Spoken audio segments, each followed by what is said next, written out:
Team से मुतालिक कायमा कमेटी का इजलास भावलपुर यूनिवर्सिटी के वाइस चांसलर के इजलास में न आने पर कमेटी बरहम हो गई। कायमा कमेटी ने वाइस चांसलर के वारंट जारी करने की हिदायत कर दी।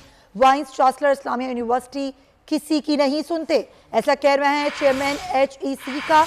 मामले पर DPO भावलपुर कायमा कमेटी के आइंदा इजलास में उनको तलब किया गया। चेयरमैन HEC तमाम मामले की निगरानी करें, कायमा कमेटी की हिदायत सामने आई है। डिप्टी ब्यूरो चीफ अली शेर से बात करते हैं। जी अली शेर, कमेटी ने मजीद क्या कहा है?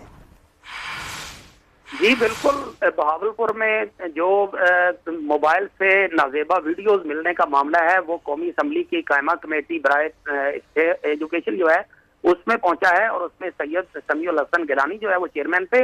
उन्होंने बुलाया हुआ था वाइस चांसलर बहावलपुर को, लेकिन वो इजलास में नहीं आए। तो उसके ऊपर उन्होंने कहा कि उनके वारंट जारी कर रहे हैं कि वो क्यों इजलास में नहीं आए। उसके साथ ही साथ उन्होंने सख्त बरहमी का इज़हार किया और DPO बहावलपुर को जो है वो अगले इजलास में बुला लिया और कहा, अरकान का ये कहना था कि इस तरह की जो बेहूदगी है और इस तरह की ब्लैकमेलिंग जो है बच्चियों के साथ कि उनको पास कराया जाएगा और उसके नतीजे में ये सब वीडियो सामने आई, तो इसको किसी सूरत बर्दाश्त नहीं किया जाएगा। कमेटी ने सख्त बरहमी का इज़हार किया है। ठीक है अली शेर, बहुत शुक्रिया आपका।